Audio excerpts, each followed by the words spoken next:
Welcome to our channel Varanasi fans. Varanasi fans అని చెప్పాలి, ఎందుకంటే మహేష్ బాబు గారు అలానే రాజమౌళి గారి కాంబోలో రాబోతున్న ఈ మూవీకి ఫ్యాన్స్ ఎప్పటి నుంచో వెయిట్ చేస్తున్నారు. అయితే ఈ మూవీకి సంబంధించి ఒక అప్డేట్ అయితే సోషల్ మీడియాలో చక్కెర్లు కొడుతుంది.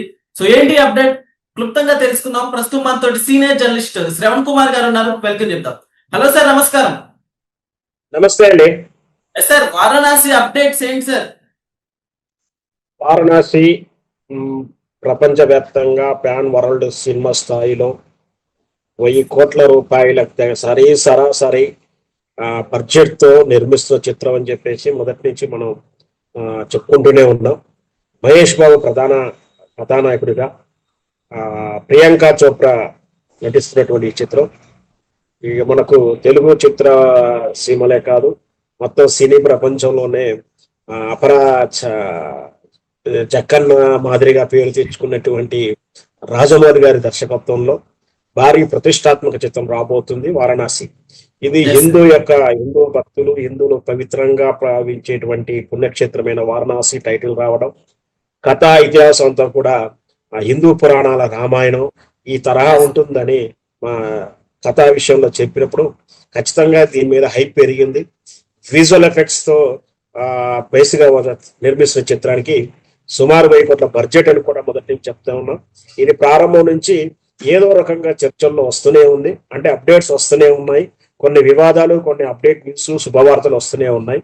అయితే ఈ చిత్రం తాలూకు కొత్తగా అప్డేట్ ఏంటంటే, ఇప్పుడు ఈ చిత్రం విడుదలకు ముందే నిర్మాణాత్మక దశలోనే, అంటే ప్రీ ప్రొడక్షన్ దశ కాకుండానే ప్రొడక్షన్ దశలోనే, షూటింగ్ దశలోనే ఈ సినిమాకు క్రేజీ బాగా పెరిగింది.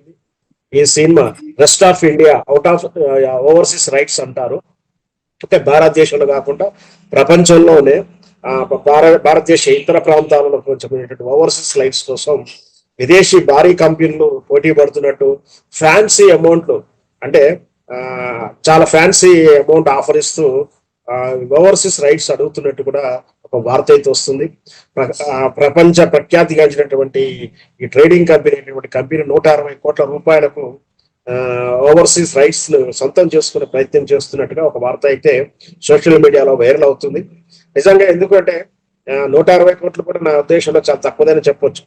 ఈ ఓవర్సీస్ లో కూడా ప్రపంచంలో కూడా, అంటే కొన్ని రైట్స్ వరకు ఉంటాయి, అన్ని దేశాలు కాదు, అది బహుశా అది యుఎస్ అండ్ ఇంగ్లాండ్ లాంటి దేశాల వరకు ఉంటుండొచ్చు.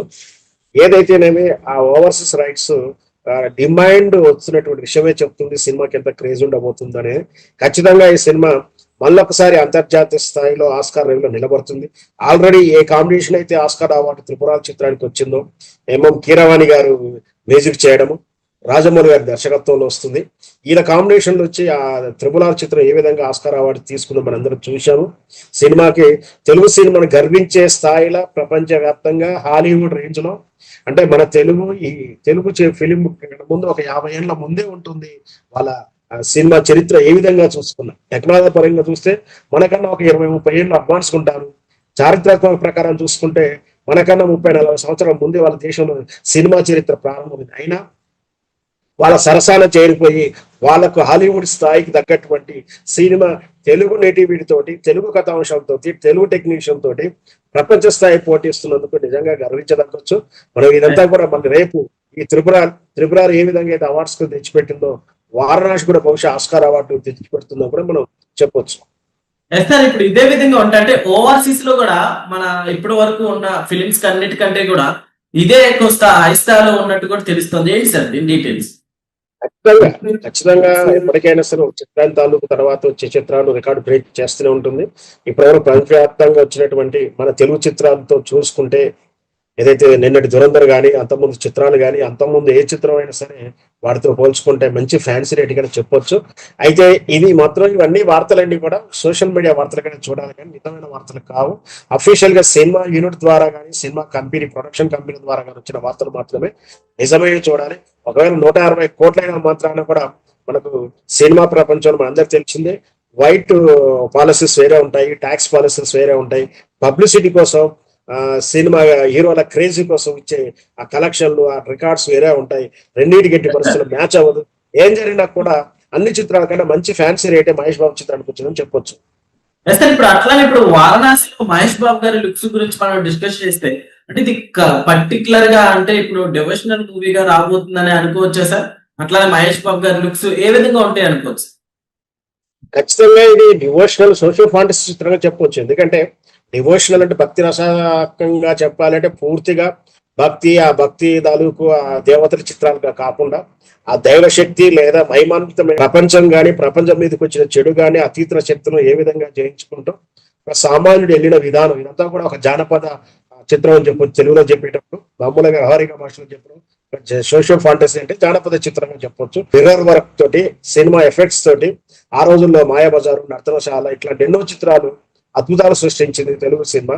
అలాగే అదే ఇప్పుడు టెక్నాలజీ ఉపయోగించుకొని విజువల్ ఎఫెక్ట్స్ తోటి ఆ తరహా చిత్రాలని విజువల్ వండర్ గా క్రియేట్ చేస్తూ సినిమా రంగంలో తెలుగు సినిమాని అత్యధికమైనటువంటి తారాస్థాయిలో నిలబెడుతుంది తెలుగు చిత్రసీమ అని చెప్పొచ్చు. సార్ యాక్చువల్లీ కలెక్షన్స్ ని బ్రేక్ చేయాలంటే రాజమౌళి గారి తర్వాతనే చెప్పాలి. ఎందుకంటే బాహుబలి తోటి దాన్ని మన భారతదేశానికి నిరూపించారు ప్రతి ఒక్క సినిమాకి. అయితే ఇప్పుడు ఈ మూవీ కూడా కలెక్షన్స్ అదే విధంగా ఉంటాయి అనుకోవచ్చా? ఖచ్చితంగా అలాగే అంతకన్నా మించి ఉండాలని కోరుకోవాలి. కానీ అలాగే ఉంటాయని మనం ఇప్పుడు ఏం చెప్పలేము. ఎందుకంటే కొన్ని సందర్భాల్లో మనం కలికి చూసాం. కలికి ప్రపంచ స్థాయిలో ఏ విధంగా హైప్ క్రియేట్ చేసినప్పటికీ అనుకున్న స్థాయిలో కలెక్షన్స్ రాలేదు. సినిమా బజ్ కు సంబంధించినటువంటి క్రియేషన్ సంబంధించినటువంటి బిజినెస్ సూపర్ డూపర్ హిట్ ఏమి సాధించని చెప్పలేం. అట్లాగే ఫస్ట్ సినిమా హైప్ ని బట్టి బాగా ఎక్స్పెక్టేషన్స్ ఉంటాయి. సినిమా వాస్తవానికి రిలీజ్ అయినాక మనం సినిమా ఇలా ఉంటుందని ఏ విధంగా ఎక్స్పెక్ట్ చేసుకుంటాం ఆ అంచనాలకు దగ్గరగా ఉంటే సూపర్ హిట్ అవుతుందని చెప్పొచ్చు. ఇప్పటికైతే వారణాసి అయితే బాగా మంచి ఫలితాలు ఆశిస్తుందని చెప్పొచ్చు. Okay okay sir, thank you.